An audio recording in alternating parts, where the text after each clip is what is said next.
누가복음 10장 38절에서 42절의 말씀 우리 함께 읽도록 하겠습니다. 그들이 길 갈 때 예수께서 한 마을에 들어가심에 마르다라 하는 이름하는 한 여자가 자기 집으로 영접하더라. 그에게 마리아라는 동생이 있어 주의 발치에 앉아 그의 말씀을 듣더니 마르다는 준비하는 일이 많아 마음이 분주한지라. 예수께 나아가 이르되 주여 내 동생이 나 혼자 일하게 두는 것을 생각하지 아니하시나이까. 그를 명하사 나를 도와주라 하소서. 주께서 대답하여 이르시되 마르다야 마르다야 네가 많은 일로 염려하고 근심하나 몇 가지만 하든지 혹은 한 가지만이라도 족하니라. 마리아는 이 좋은 편을 택하였으니 빼앗기지 아니하리라 하시니라. 아멘. 저희가 자주는 아니어도 가끔 아주 가끔 저희 집에 손님을 초대합니다. 손님이 오시기 전에 안에는 음식을 준비하느라 또 저는 집 안에 이곳저곳을 청소하느라 분주합니다. 매일매일 청소해도 두 아이를 키우다 보니까 정리가 안 된 곳들, 지저분한 곳들이 늘 있습니다. 손님을 맞이하는 김에 대청소까지는 아니어도 준 대청소까지 합니다. 예전에 한 번은 손님을 초대했는데 소파가 너무 더러운 거예요. 패브릭 소파는 보기는 좋은데 이 가죽 소파랑 다르게 안 닦이고 쉽게 지저분해집니다. 아이들이 소파 위에서 음식을 먹거나 또는 음료수나 물을 마시거나 흘리면 바로 패브릭 소파는 얼룩이 지죠. 소파 위에서 먹지 말라고 하는데도 늘 먹더라고요. 그래서 너무 지저분해서 유튜브에서 이 패브릭 소파 청소하는 방법을 찾아서 그대로 소파를 열심히 청소했던 적이 있습니다. 쉽지가 않더라고요. 그리고 제 아내는 손님을 초대할 때마다 준비하는 요리가 있습니다. 뭘까요? 나름 우리 아내의 비장의 무기, 필살기입니다. 항상 하는 요리입니다. 바로 보쌈입니다. 그런데 요즘은 제 아내가 고민을 하고 있습니다. 이전에 초대했던 손님을 만약에 다시 초대하게 될 경우에 보쌈을 또 준비하기가 그렇다고, 그래서 그때를 대비해서 다른 메뉴를 찾아보고 준비하고 배워야 되겠다라고 말을 합니다. 손님을 초대하고 준비하는 것, 이런저런 것을 준비해야 하기 때문에 분주하기는 하지만 함께 식사하고 교제하는 것이 즐겁죠. 오늘 본문도 손님을 초대하는 내용이 나옵니다. 우리가 잘 알고 있는 이야기죠. 바로 마르다와 마리아의 이야기입니다. 이 두 사람은 자매입니다. 그리고 요한복음에 따르면 이 둘에게는 오빠가 있죠. 바로 나사로입니다. 이 삼남매는 예루살렘에서 가까운 베다니에서 살았습니다. 하루는 마르다가 예수님을 자신의 집으로 초대했습니다. 예수님의 제자들까지 포함한다면 10명이 넘는 사람들이 손님으로 왔으니까 해야 할 일이 정말 한두 개가 아니었겠죠. 많았겠죠. 마르다는 정신없이 일을 했습니다. 오늘 본문 30절에서도 마음이 분주했다라고 말을 합니다. 그런데 그녀의 동생 마리아는 뭘 하고 있었죠? 예수님 곁에서 말씀을 듣고 있었습니다. 언니는 손님 맞이로 정신없이 분주하게 일하는데 동생은 개념도 없이 일도 안 하고 편하게 앉아서 마치 손님처럼 말씀을 듣고 있습니다. 그래서 마르다가 어떻게 합니까? 예수님께 이렇게 말하죠. 주님, 제 동생이 저 혼자 일하게 두는 것을 주님은 아무렇지도 않게 생각하십니까? 라고 묻습니다. 이 질문의 속뜻은 무엇입니까? 주님, 제 마음, 제 상황을 헤아려 주셔서 제 동생에게 따끔하게 한마디 해주십시오 라는 뜻이죠. 손님 맞이를 안 하는 동생을 나무라지 않으시는 예수님을 보고 마르다는 내신 예수님께 섭섭한 마음이 있었던 것 같습니다. 그녀가 이 질문을 하면서 예수님께 무엇을 기대했을까요? 아이고 마르다야, 네 말이 맞다. 내가 실수했다. 마리아도 집주인이지 손님이 아니지. 마리아야, 너도 이제 내 말을 그만 듣고 가서 언니 좀 도와줘라. 요령 피우지 말고. 이런 말을 기대했을 겁니다. 그런데 예수님이 어떻게 말씀하십니까? 표준 세번역으로 41절 후반부에서 42절을 읽어보겠습니다. 마르다야 마르다야, 너는 많은 일로 염려하며 들떠있다. 그러나 필요한 일은 하나뿐이다. 마리아는 좋은 몫을 택하였다. 그러니 그는 그것을 빼앗기지 않을 것이다. 마르다는 예수님과 제자들 위해서 수고하고 헌신했습니다. 특히 40절에 마르다가 준비하는 일이 많았다라고 말을 합니다. 우리 한글 번역으로는 준비하다라고 번역되어 있는데 실제 헬라어 뜻은 다릅니다. 성도님들의 성경을 보시면 40절에 준비라는 단어에 3번이라고 각주가 달려 있습니다. 그리고 성경 하단에 헬 봉사하는 이라고 되어 있죠. 실제 헬라어 뜻은 봉사하다라는 뜻입니다. 즉 마르다는 예수님과 제자들을 위해서 정말 많은 봉사를 했습니다. 그런데 예수님은 마르다의 그 많은 봉사와 헌신을 염려와 들뜸이라고 표현을 하셨습니다. 그리고 일은 하나도 하지 않은 예수님의 말씀만 들었던 마리아가 마르다보다 더 좋은 것을 택하였다라고 말씀하셨죠. 그래서 우리는 이 본문을 보면서 보통 어떻게 도출을 합니까? 봉사와 헌신보다 하나님의 말씀을 들음이 더 중요하다라고 도출을 합니다. 맞는 말씀입니다. 그런데 우리가 오늘 본문의 헬라어와 그리고 그 당시 배경을 살펴보면 더 깊은 뜻을 찾아볼 수가 있습니다. 앞에서 언급한 것처럼 마르다는 예수님께 가서 함께 일하지 않는 마리아를 따끔하게 혼내주시기를 바라는 마음으로 예수님께 말을 합니다. 그런데 왜 마르다는 왜 예수님께 말했을까요? 우리는 이 부분을 보통 이렇게 생각합니다. 자신은 분주하게 일하는데 동생을 일을 안 하니까 화가 나니까 언니가 동생을 예수님께 이르는구나 이렇게 생각합니다. 그런데 곰곰이 생각해 보면 좀 이상해요. 마르다에게 있어서 마리아는 자기 동생이잖아요. 남이 아닙니다. 그리고 둘 다 어린아이도 아니고 성인입니다. 그런데 동생이 일을 안 한다고 다 큰 성인이 예수님께 가서 쪼르륵 가서 이르는 것이 좀 웃기지 않습니까? 불편한 사이거나 남이면 같이 일하자고 말하는 게 조금 부담스럽고 조심스러울 수가 있습니다. 그러면 다른 사람을 통해서 말을 전달할 수도 있지만 마리아는 자기 동생이에요. 친자매지간입니다. 그러면 직접 마리아에게 말하는 게 훨씬 더 낫습니다. 아니면 이럴 수도 있죠. 가족이라도 사이가 좋지 않으면 직접 말하는 게 쉽지 않습니다. 그런데 이 두 자매는요, 사이가 나쁘지 않아요. 오늘 본문도 한 집에 두 자매가 같이 있어요. 서로가 사이가 나쁘다면, 원수 사이라면 오늘 본문처럼 한 집에 있을 수가 없죠. 요한복음을 봐도 나사로, 마리아, 마르다는요, 이 3남매는 돈독합니다. 사이가 나쁘지 않아요. 만약 자신은 일을 하고 마리아는 일을 하지 않아서 화가 나거나 짜증이 난 것이라면, 단순히 이러한 이유라면 자신이 직접 마리아에게 가서 마리아야 이제 그만 말씀 듣고 와서 같이 일하자. 언니 힘들어 죽겠다. 이렇게 말하는 게 훨씬 낫습니다. 사음자를 통해 거쳐 말하는 것보다 동생인 마리아에게 직접 말하는 게 마르다 입장에서도 더 편합니다. 더 쉬운 방법입니다. 이게 자신이 원하는 대로 더 쉽게 해결할 수 있는 방법이죠. 그렇지 않습니까? 우리가 만약 마르다의 입장이라면 내 친한 동생에게 말하는 게 더 훨 나아요. 직접. 그런데 그녀는 마리아에게 직접 말하지 않고 예수님께 말합니다. 왜 그랬을까요? 이것을 이해하기 위해서는 그 당시 사회적 배경, 시대적 배경을 알아야 합니다. 먼저 39절을 읽어보겠습니다. 그에게 마리아라는 동생이 있어 주의 발치에 앉아 그의 말씀을 듣더니, 노란 글씨에 주의 발치에 앉아라고 되어 있습니다. 마리아는 예수님의 발치에 앉아서 예수님의 말씀을 듣고 있었습니다. 우리는 보통 이 부분을 어떻게 이해합니까? 발치니까 말 그대로 예수님의 근처에서 예수님의 말씀을 들었다라고만 생각합니다. 이해합니다. 그런데 이런 상황 자체가 그 당시에서는 있을 수 없는 일입니다. 있다 해도 정말 위험한 일입니다.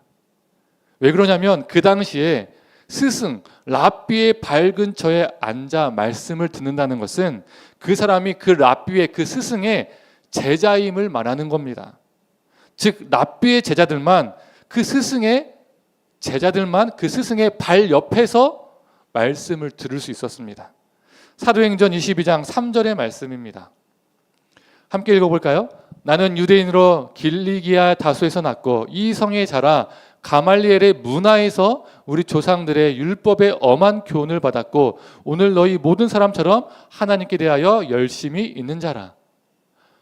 조금 전에 읽었던 말씀은 바울이 자신의 출신 배경을 말할 때 언급한 내용입니다. 자신이 누구의 문화에서 말씀을 공부했다라고 말합니까? 가말리엘의 문화에서 율법을 공부했다라고 말합니다. 여기 우리 한글로 번역된 이 문화라는 말은요, 헬라어로 파라투스 포다스라는 단어입니다. 우리말로는 간단하게 문하 이렇게 두 글자로 번역되어 있지만 실제 파라투스 포다스라는 단어는요, 다른 뜻입니다. 이게 무슨 뜻이냐면 파라는 옆이란 뜻이고 포다스라는 건요, 발이란 뜻입니다. 발. 즉 파라투스 포다스는 발 옆에서 발 곁에서라는 뜻입니다. 실제 헬라 뜻을 살려서 번역해 보면 바울은 사람들에게 나는 가말리엘의 발 곁에서 발 옆에서 하나님의 말씀을 배웠다라고 말하고 있는 겁니다. 그 당시 스승의 발 옆에서 말씀을 듣는 것은 제자들만의 특권이었습니다. 여러 사람들이 말씀을 쭉 들어요. 그런데 아무나 그 스승의 발 옆에서 들을 수 있는 게 아닌 거예요. 제자들만 듣는 겁니다. 나머지 사람들은 거리를 두고 조금 떨어져 듣는 거예요. 이게 제자들만의 특권이었다는 거예요. 즉 바울은 사람들에게 나는 그 유명한 랍비 가말리엘의 발치에서 말씀을 들었던 그의 제자야 라고 말하는 겁니다. 그래서 그 당시 누군가의 발 옆에서 말씀을 듣는다는 것은 단순히 물리적으로 거리적으로 발 근처에서 가까이 말씀을 들었다라는 뜻이 아닙니다. 나는 그 누군가의 제자이다라는 뜻입니다. 그렇다면 오늘 본문에서 마리아가 어디에서 예수님의 말씀을 듣고 있습니까? 예수님과 저 멀리 떨어져 듣고 있나요? 아니죠. 예수님의 발 옆에서 발치에서 말씀을 듣고 있습니다. 그런데 이게 문제입니다. 그 당시 유대교에서는 오직 남성들만이 스승의 발 옆에서 앉아 말씀을 들을 수 있었어요. 누구만요? 남성들만이. 즉 누구만이 제자가 될 수 있다는 겁니까? 남자들만이 제자가 될 수 있었다는 거예요. 그런데 여자인 마리아가 예수님의 발 옆에서 말씀을 듣고 있습니다. 이게 남들이 봤을 때 어떻게 보였을까요? 말도 안 되는 상황이 벌어지고 있는 겁니다. 여자 따위가 제자를 자처하고 있는 겁니다. 있어서는 안 되는 일이 지금 벌어지고 있는 거예요. 정말 위험한 상황이 벌어지고 있는 겁니다. 그리고 그 당시 유대인들의 사고 속에서 율법을 모르면 인간이 아니었어요. 만약 인간 취급을 한다고 해도요, 그 사람은 율법을 모르면 2등 인간, 3등 인간이었습니다. 그러면 인간을 인간답게 하려면 뭘 해야 됩니까? 율법을 가르쳐야 되겠죠. 그런데 여자들에게는 율법을 가르치지 못하게 했습니다. 여자에게 율법을 가르치는 것은요, 음행을 가르치는 것과 동일하다라는 것이 그 당시 사람들의 인식과 개념이었었어요. 신념이었었습니다. 이게 웃긴 거죠. 남자들에게만 율법을 가르치면서 율법을 모르면 인간이 아니다라고 말합니다. 그러면 여자들도 사람답게 살게 하려면, 인간답게 살게 하려면 율법을 가르쳐야 되는데 여자들에게 율법을 가르치는 것은 음행을 가르치는 것과 똑같다라고 말합니다. 이 두 주장이요, 너무 모순되잖아요. 이 말도 안 되는 논리를 그 당시 사람들이 펼쳤고 그렇게 믿었습니다. 그 당시 유대 사회가 얼마나 남성 중심의 사회인지 알 수가 있습니다. 그래서 사람을 살 때 여성은 세지 않았잖아요. 여자는 사람이 아니니까요. 이러한 사회적 맥락과 시대적 배경에서 마리아와 마르다 사건이 전개되고 있는 겁니다. 예수님이 말씀을 가르치실 때에 여자인 마리아가 본래 있어야 할 곳은 어디입니까? 예수님의 발치가 아니라 발 옆이 아니라 부엌입니다. 부엌. 여자가 제자됨을 자처하면 안 됩니다. 여자 따위가 예수님의 제자처럼 행동하면 안 돼요. 그 당시 사회 속에서. 그런데 마리아는 여성이 도저히 넘을 수 없는 또는 넘어서는 안 되는 그 경계를 뛰어넘었습니다. 이 행위는 자칫 잘못하면 죽는 겁니다. 지금도 이슬람 문화권에서, 특히 강경한 이슬람 문화권에서 여성들은 히잡으로 얼굴을 가리지 않습니까? 머리를 가립니다. 그런데 한 여성이 남자들이 많이 있는 앞에서 히잡을 풀고 얼굴을 대놓고 돌아다닌다고 생각해 보세요. 이 여성이 어떻게 될 가능성이 높을까요? 죽을 가능성이 높습니다. 딱 마리아가 그 상황인 겁니다. 그 당시 사회적 통념에서 죽기 직전 위험한 상황, 정말 충격적인 상황이 벌어지고 있는 겁니다. 우리는 보통 이렇게 생각해 왔잖아요. 봉사보다 하나님의 말씀을 듣는 마리아. 그런데 그렇지 않습니다. 우리의 생각과 달라요. 마리아는 그냥 예수님의 말씀을 듣고 있는 것이 아닙니다. 그녀는 그 말씀 듣는 것에 자신의 목숨을 건 겁니다. 예수님의 말씀에 자신의 생명을 바친 겁니다. 하나님의 말씀에 자신의 존재를 다한 거예요. 나 죽을 각오하고 듣겠다. 바로 이겁니다. 그냥 물리적으로 발 옆에서 듣고 있는 것이 아닙니다. 이런 맥락에서 그녀의 언니인 마르다의 감정과 행동이 이해가 갑니다. 그냥 단순히 마리아가 일하지 않아서 화가 난 것이라면, 나는 일하고 마리아는 편하게 말씀을 듣네? 이것 때문에 화가 난 것이라면 굳이 예수님께 부탁할 필요가 없습니다. 그냥 자신이 직접 마리아 팔 잡고 끌고 나오면 됩니다. 마리아한테 너 지금 손님 대접해놓고 뭐 하는 거야? 왜 나만 일하냐? 너도 일해야지. 이렇게 끌고 나오면 됩니다. 그런데 그런 단순한 상황이 아니었습니다. 죽을 각오를 하고 말씀을 듣는 마리아의 이 위험한 행동, 누가 말려주셔야 합니까?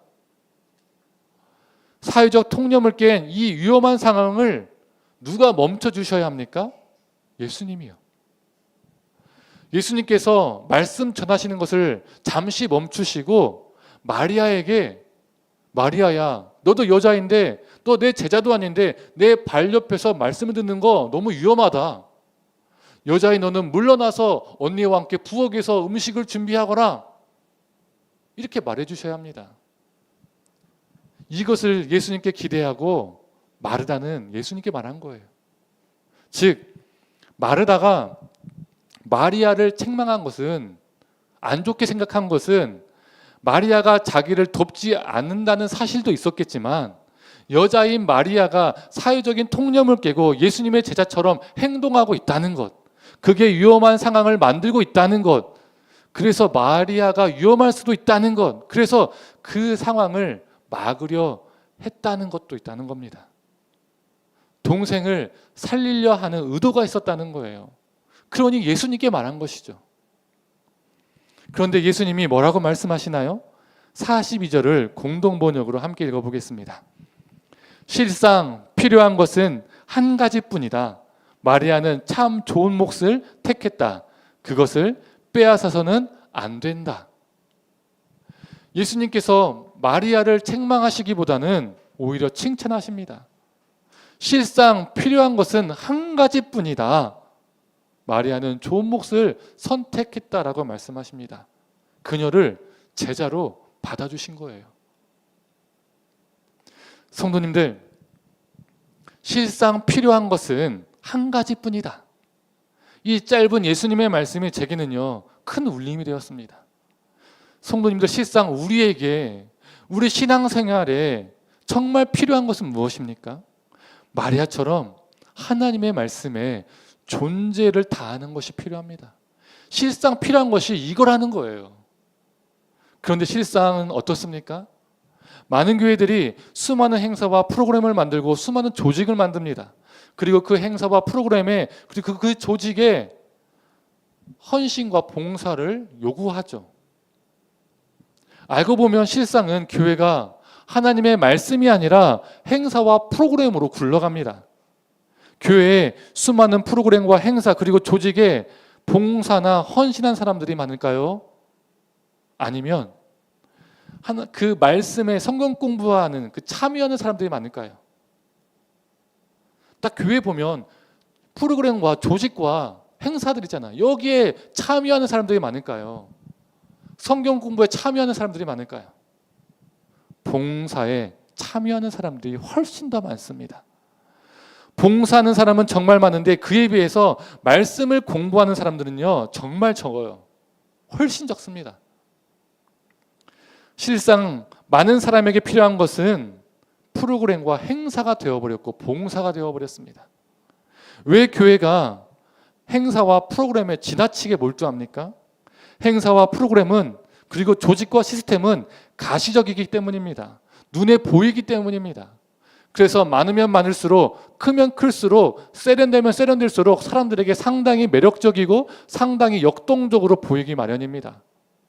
사람은요 눈에 보이는 것에 매료가 됩니다. 교회가 수많은 조직과 행사, 프로그램을 만든 후에 그것에 헌신과 봉사를 요청하거나 요구합니다. 어떨 때는 봉사와 헌신을 하지 않으면 믿음이 없는 사람처럼 죄책감을 느끼게 하고 정죄를 하기도 하죠. 영적 가스라이팅을 하는 겁니다. 제가 청년 사역을 했을 때 새로 부임한 교회에 청년부를 맡았을 때의 일입니다. 청년 리더들이 첫 모임을 하는데 제게 가장 먼저 했던 말이 무엇인지 아십니까? 목사님, 저희들 양육 좀 해주세요. 말씀 좀 가르쳐 주세요. 전 당황했어요. 얘네들 리더였거든요. 매주마다 예배를 드리거든요.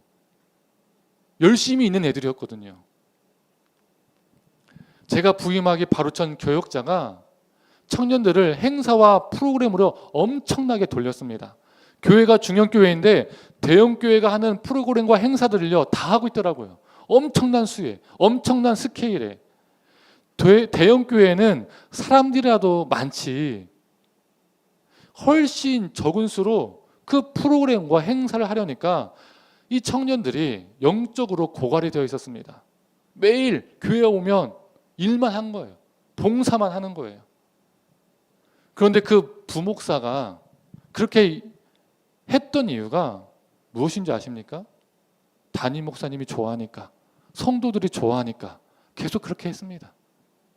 수많은 행사와 프로그램을 청년부 자체나 전교인 대상으로 계속 돌리니까 사람들의 눈에 보기에 뭔가 역동적으로 보이고 매력적으로 보이니까 너무 좋아하는 거예요. 담임 목사님이 성도들이 좋아하니까 계속 그거를 돌리고 했던 겁니다.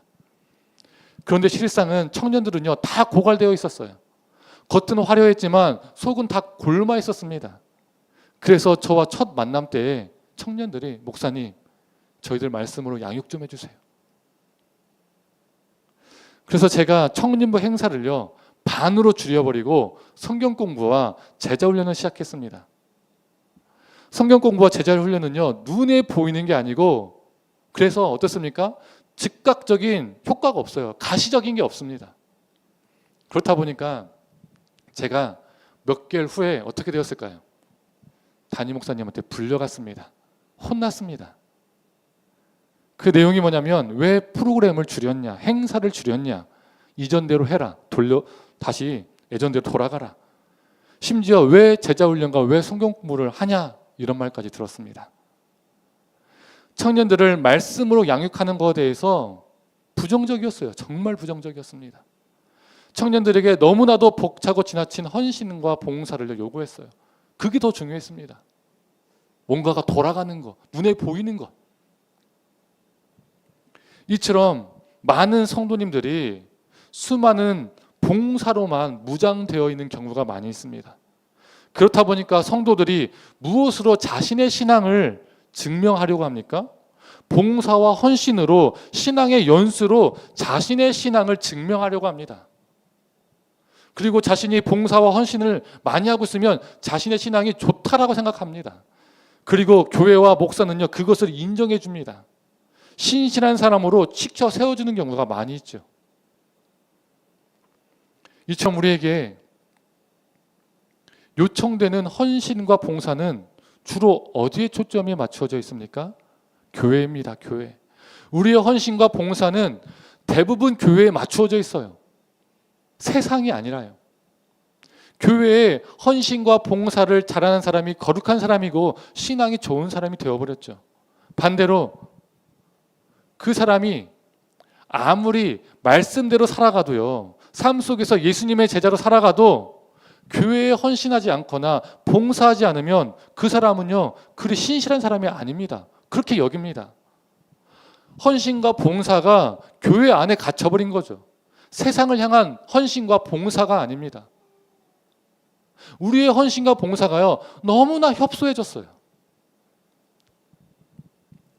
말씀에 목숨을 거는 사람이 아니라 교회 봉사에 목숨을 거는 사람, 말씀에 자신의 존재를 다하는 사람이 아니라 교회 헌신의 존재를 다하는 사람, 이런 사람을 많이 만들어 놨어요.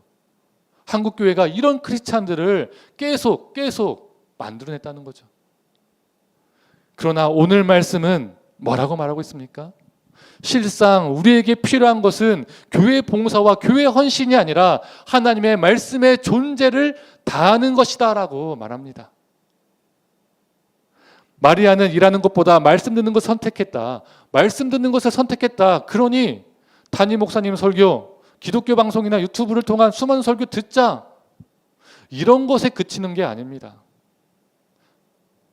하나님의 말씀에 우리의 존재를 다하는 것, 이것을 말하는 거예요. 오늘 본문은 단순히 듣는 것이 말하는 것이 아니라 더 나아간다는 거예요. 실상은 정말 우리에게 필요한 한 가지가 있는데, 그건 마리아처럼 하나님의 말씀에 우리의 삶을 거는 겁니다. 성도님들, 우리가 말씀을 듣는 정도가 아니라 마리아처럼 하나님의 말씀에 우리의 존재를 다하기를 간절히 소망합니다. 하나님의 말씀에 우리의 삶을 거는 참 제자로 살아가기를 간절히 소망합니다. 이제 말씀을 정리하겠습니다. 오늘 본문 앞에 어떤 본문이 나올까요? 어떤 사건이 나올까요? 우리가 잘 알고 있는 선한 사마리아인의 비유가 나옵니다. 길 위에 죽어가는 사람이 있었습니다. 그 옆을 제사장이 지나가고 레위인이 지나갔죠. 제사장과 레위인은 어떤 사람들입니까? 어느 누구보다 하나님의 말씀을 많이 들었던 사람들입니다. 그래서 어느 누구보다 하나님의 말씀을 지식적으로 많이 알았던 사람들이었습니다. 그리고 어느 누구보다 그 성전에서 열심히 봉사하고 열심히 헌신했던 사람들입니다. 그렇지 않습니까? 어떻게 어느 누가 레위인과 제사장보다 그 성전에 헌신 많이 할 수 있습니까? 봉사 많이 할 수 있습니까? 없습니다. 그래서 그들은 사람들에게 어떠한 존재로 여겨졌습니까? 신실한 사람, 거룩한 존재로 여겼습니다. 본인들도 그렇게 여겼습니다. 그런데 그러한 그들이 죽어가는 사람들 보고 어떻게 했습니까? 모른 척하고 자기 길을 걸어갑니다. 죽어가는 생명을 외면합니다. 그들은 하나님의 말씀을 어느 누구보다 더 많이 듣고 더 많이 알고 있었지만, 어느 누구보다 성전에서 봉사하고 헌신했지만 하나님의 말씀의 존재를 다하지 않았던 사람들이었어요. 말씀을 삶으로 살아간 존재들이 아니었습니다. 그들은 성전 안에 갇힌 존재들, 성전 안에서만 거룩한 존재들, 성전 밖에서는 거룩하지 않은 존재들이었습니다. 세상을 향한 헌신과 봉사는요, 없었던 존재들이었어요. 반면 유대인들이 더럽다고 멸시하는 사마리아인은 어떻게 합니까? 그 죽어가는 사람을 외면치 않고 성심을 다해서 돌봅니다. 심지어 주막으로 데려가죠. 그런데 그 주막이 있던 땅이 어떤 땅입니까? 예루살렘과 여리고가 이어진 길입니다. 즉 이스라엘 땅 중심입니다. 멸시받았던 이방인인 그가 목숨을 걸고 죽을 각오를 하고 이스라엘의 한 동네 주막에 들어간 겁니다. 이게 바로 하나님의 말씀을 삶으로 살아가는 겁니다. 하나님의 말씀의 핵심은요, 무엇입니까? 하나님 사랑과 이웃 사랑이죠. 그는 목숨을 걸고 말씀에 자신의 존재를 다했습니다. 그래서 그의 헌신과 봉사의 장소는 성전과 같은 인간이 정해놓은 특정한 장소가 아니라, 그 특정한 장소에 갇혀 있었던 것이 아니라 자신이 밟는 모든 곳이었습니다. 세상을 향해 있었습니다. 그래서 누가 선한 이웃입니까? 그가 선한 이웃이죠. 그래서 누가 선한 이웃이냐라는 예수님의 질문은 누가 하나님의 말씀을 삶으로 살아낸 자냐라는 질문과 같습니다. 제사장과 레위인입니까? 아니면 사마리아인입니까? 바로 사마리아인이죠. 이 비유가 끝나고 바로 마르다와 마리아의 사건이 나온다는 것은요, 참 의미가 있습니다. 성도님들, 내가 교회에서 많은 일을 하는가? 얼마나 많은 봉사와 헌신을 하는가? 교회 행사와 프로그램이 계속 제대로 돌아가고 돌아가는가? 이게 중요한 게 아니라 내가 하나님의 말씀에 존재를 다하는가? 내가 그 하나님의 말씀에 내 삶을 걸었는가? 이게 중요합니다.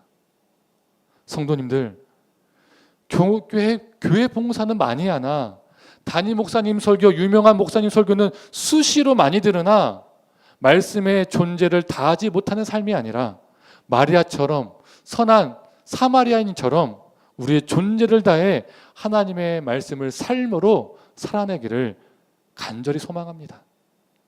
그래서 우리의 헌신과 봉사가 교회 안에서 특정 행사 안에서 갇혀 있는 것이 아니라 세상을 향한 봉사와 헌신이 되기를 소망합니다. 교회의 제자가 아닌 세상 속에서 하나님의 사랑과 하나님의 생명을 전하는 예수님의 참 제자로 살아가기를 간절히 축원합니다. 시간 함께 찬양하고 기도하도록 하겠습니다.